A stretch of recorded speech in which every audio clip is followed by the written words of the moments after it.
नमस्कार। Tokyo Olympic में भारत का नाम ऊंचा करके लौटे सभी पदक वीरों और अन्य खिलाड़ियों का दिल्ली के अशोक होटल में सोमवार को सम्मान हुआ। बता दें कि भारत के एथलीट नीरज चोपड़ा ने टोक्यो ओलंपिक में इतिहास रचते हुए गोल्ड मेडल जीता। आपको ये भी जानकारी देना चाहेंगे कि नीरज चोपड़ा ने भारत को 13 साल बाद, जी हां 13 साल बाद ओलंपिक में गोल्ड मेडल जिताया। टोक्यो ओलंपिक में जेवलिन थ्रो में स्वर्ण पदक विजेता नीरज चोपड़ा ने कहा कि सबको धन्यवाद, ये गोल्ड मेडल मेरा नहीं पूरे देश का है। मुझे लगता है कि आप अपना 100% दो और किसी से डरो नहीं। नीरज चोपड़ा ने कहा कि आप सभी ने दुआएं दी, बहुत अच्छा लगा और आगे भी मेहनत करता रहूंगा, मेहनत करके आगे और भी मेडल जीतूंगा। इस संदर्भ में क्या कहते हैं नीरज चोपड़ा, सुनिए। सबसे पहले वो सभी को नमस्ते और आप सभी को बहुत बहुत धन्यवाद कि आपने बहुत सपोर्ट किया। और मैं सबसे पहले तो ये दिखाना चाहूंगा गोल्ड मेडल ये मेरा नहीं पूरे इंडिया का है। और मैं उस दिन से ही अपनी जेब में लेके घूम रहा हूं मेडल को।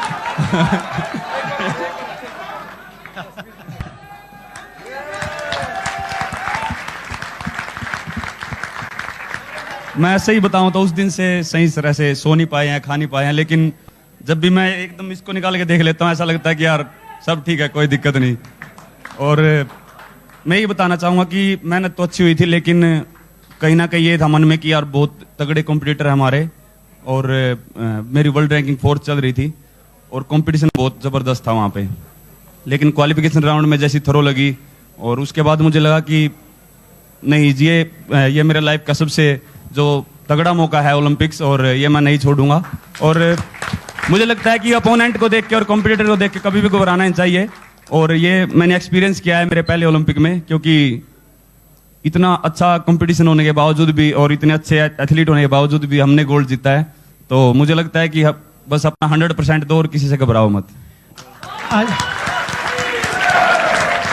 एक चीज बताएं, वो जो आपने दूसरा थ्रो फेंका है और उसके बाद जो सेलिब्रेशन करी है, पता था आपको ये बेस्ट गया है थ्रो?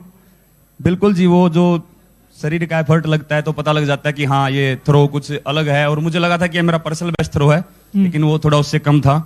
और बस वो फील हो जाता है। और फिर उसके बाद जो अगले दिन सुबह फील हुआ कमर में, शोल्डर में, एल्बो में, तो पर वही है कि अपने पास मेडल है तो ऐसा लगता है कि कोई बात नहीं, अब चाहे इंजरी हो जाती तो उसको भी देख लेते। अच्छा, आखिरी में आपके जो लंबे बाल थे, that main was very famous. यहाँ आते आते मेरे को 2-3 शैम्पू वालों के फोन आ गए हैं, जेल वालों के फोन आ गए हैं कि नीरज के वो लंबे होंगे। Everyone wants you as a brand ambassador. जी, मुझे लगता है कि मैं शुरू से ही 9-10 साल से लंबे बाल रख रहा था और अभी वो तंग करने लगे थे। मैं 2-3 कंपटीशन खेल रहा हूँ, उसमें वो पसीना आ रहा था, आंखों पे गिर रहे थे। और मैंने वो सिर पे वो क्या पट्टा ही बांध के देख लिया, टोपी भी डाल के देख लिया, वो सब गिर जाता था लाइन से आगे। तो मैंने सोचा कि यार ओलंपिक है, ऐसा कोई स्टाइल बाद में हो जाएगा, गेम पहले है। नीरज, मैं क्या बोलूं, you have made our hearts really grow fonder. You have made our chest swell with pride. और I think you are made for TV. जो आप है ना, अब मुझे नहीं लगता कि कोई टीवी वाला आपको छोड़ने वाला है। You're going to be inundated with phone calls. But thank you once again for a fantastic performance. The way he एक सवाल मेरा भी है, क्योंकि बहुत सारे खिलाड़ी हमारे ग्रामीण क्षेत्रों से आते हैं, बहुत दूर दूर से चल के अपने खेल के क्षेत्र तक भी जाना पड़ता है। तो आप में से कोई भी इसका उत्तर दे सकता है, क्या क्या मुश्किलें आई और कैसे यहां तक पहुंचने का सफर पूरा हुआ? जी बिल्कुल, मुझे लगता है कि ये प्रॉब्लम सभी जितने भी खिलाड़ी यहाँ पे बैठे हैं लगभग सभी मिडिल क्लास फैमिली से हैं और सभी को ये प्रॉब्लम आती है।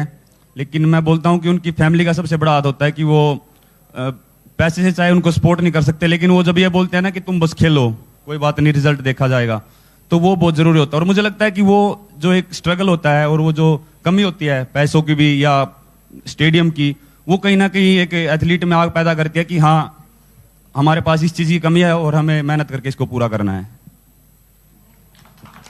मुझे लगता है बहुत महत्वपूर्ण बात कही है कि निचले स्तर से जो एथलीट, पिछड़े से पिछड़े क्षेत्र से भी एक जो जज्बा, जुनून और जीतने के लिए जो आग अंदर है, वही उसको इस मुकाम तक लाती है। और वहां पर कहीं ना कहीं बाकी स्तर पर फेडरेशंस हो, टॉप स्कीम हो, भारत सरकार हो, उसके बाद आगे ले जाने का काम भी उसके आगे किया जाता है। लेकिन इन खिलाड़ियों ने जो अलग अलग क्षेत्रों से, बहुत पिछड़े क्षेत्रों से भी आते हैं, गरीब परिवारों से भी आते हैं, लेकिन भारत के लिए मेडल जीतने में मेहनत में कोई कमी नहीं छोड़ी। तो जोरदार करताल ध्वनि के साथ इनका बहुत बहुत धन्यवाद। Thank you so much. You can take your seat.